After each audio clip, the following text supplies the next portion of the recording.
V dnešnom videu sa pozrieme na to, čo ovplyvňuje vstrebávanie kolagénu prijímaného prostredníctvom doplnkov a čo môžeme urobiť preto, aby sa do nášho tela zabudovalo viac kolagénu. Srdečne vítam všetkých, tu je Zoart. Keďže kolagén je v našom tele bielkovina, ktorá všetko drží pohromade, jeho nedostatok vedie k ochabnutiu. Ochabuje pokožka, z toho vznikajú vrásky, môže ochabnúť aj stena ciev, čo vedie k srdcovo-cievnym problémom, ochabuje črevná stena, z čoho vzniká syndrom priepustného čreva. Tkanivá v chrupavkách a klboch môžu tiež ochabnúť, čo môže viesť k slabosti a bolestiam pri pohybe. Väčšina kolagénu, ktorý sa nachádza v doplnkoch, je dnes už hydrolyzovaná, čo znamená, že kolagén je predpripravený, takže žalúdok a čreva nemusia vynaložiť toľko energie na jeho rozklad. Vstrebávanie kolagénu je vo veľkej miere ovplyvnené predovšetkým stavom nášho tráviaceho systému. S pribúdajúcim vekom sa v našom žalúdku znižuje množstvo žalúdočnej kyseliny, čo má za následok, že počas trávenia sa rozkladá čoraz menej bielkovín a teda aj menej kolagénu sa dokáže správne rozložiť, vstrebať a zabudovať do tela. Tento proces začína už v našich 20 rokoch, ale u väčšiny ľudí je naozaj viditeľný až okolo 40 či 50, keď sa na rôznych častiach tela objavujú vrásky. Jednou z hlavných príčin vrások, ktoré signalizujú nedostatok kolagénu, je slabá alebo nedostatočná tvorba žalúdočnej kyseliny. To znamená, že ak chceme, aby sa v našom tele využilo viac kolagénu, v prvom rade potrebujeme silnú a dostatočnú žalúdočnú kyselinu.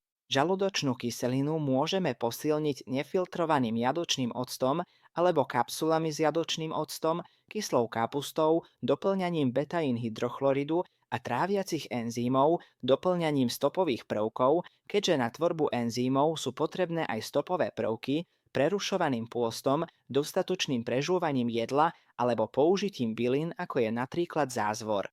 Kolagénové prášky sa zvyčajne dajú primiešať do akéhokoľvek nápoja, pretože podstatne nemenia chuť daného nápoja. Nie je presne určené, kedy je najlepšie užívať kolagén, avšak vzhľadom na to, čo bolo povedané o súvislosti so žalúdočnou kyselinou, teda že na správne využitie kolagénu je potrebné dostatočné množstvo žalúdočnej kyseliny, je vhodné ho užiť ráno ešte pred jedlom alebo počas dňa kedykoľvek pred hlavnými jedlami. Pretože keď ráno vstaneme alebo pred jedlami, máme v žalúdku ešte veľa žalúdočnej kyseliny. Kolagén si môžeme zamiešať do studených aj teplých tekutín. Teplé nápoje neznižujú účinnosť kolagénových prípravkov. Na správne využitie kolagénu sú potrebné aj flavonoidy a vitamín C, a to plnohodnotný vitamín C, teda nie len kyselina askorbová. Z vitamínu C je to enzym tyrozináza a rutín, teda flavonoid, ktoré sú naozaj potrebné na využitie kolagénu, nie samotná kyselina askorbová. Preto sa oplatí konzumovať kolagén spolu s potravinami a nápojmi s vysokým obsahom vitamínu C a flavonoidov. Takéto sú najmä bobuľové ovocie a ovocné šťaly ako napríklad goji, čučoriedky, rakitník alebo arónia. Tvorbu vlastného kolagénu môžeme zlepšiť a vstrebávanie kolagénu prijatého z doplnkov môžeme zvýšiť aj príjmom aloe vera, mikroriasy, mangánu a medi. Oplatí sa tiež venovať zvýšeniu ochrany kolagénu v našom tele, na čo sú najlepšie matcha čaj, zázvor, kurkumín, už spomínané bobuľové ovocie a koncentráty z nich. Pre kolagén nie je stanovené odporúčané denné množstvo, ale vo všeobecnosti sa dá povedať, že na prevenciu je ideálne množstvo medzi 10 a 20 gramami denne. Práve preto je jednoduchšie ho prijímať vo forme prášku ako v kapsulách. Zvýšený príjem kolagénu je obzvlášť odporúčaný po 40, pri syndrome priepustného čreva, srdcovo-cievnych problémoch, zápaloch klbov a opotrebovaní chrupaviek a prakticky pri všetkých autoimunitných ochoreniach.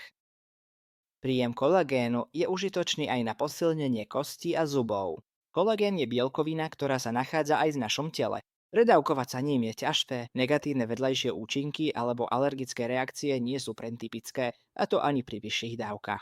Ak doplňame kolagén, je vhodné užívať taký prípravok, ktorý obsahuje viacero rôznych druhov kolagénu, pretože aj pri konzumácii rozmanitých jedál prijímame rôzne typy kolagénu, takže prípravky s viacerými druhmi kolagénu sú bližšie k prírodzenému stavu v našom tele. Kolagénové prášky môžu užívať aj deti a zvieratá. Ďakujem za tvoju pozornosť. Ak ti bolo video užitočné, nezabudni ho označiť ako páči sa mi. Prajeme ti veľa zdravia, uvidíme sa v ďalšom videu. Dovtedy nech je zdravie s tebou.